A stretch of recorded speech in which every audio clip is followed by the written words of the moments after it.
Saan po pa yung yun nasa listahan ng highway patrol? Yun ang hinahanap namin ngayon. Kaya nakikiusap kami sa mga drivers.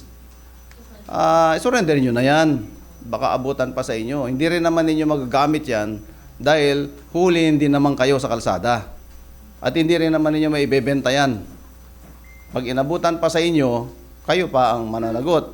As of this moment, pumunta na yung mga forensics natin. We subjected that to forensic examinations and pinapunta ko rin yung motor vehicle and clearance division para i-check din.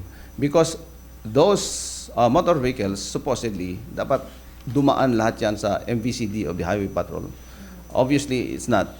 So, kaya lalong nagkaroon ng pagdududa and we deem it proper na imbestigahan pa yung mga motor vehicles na yan. Gusto ko rang maliwanag na hindi naman kami pumunta dyan para lang out of the blue. Pumunta tayo dyan kasi there's a bigger picture here na narinig ko naman yung mga interviews na there's a situation na naka-attach naman yan sa mga ghost projects and substandard subject of the biggest issue now in the country.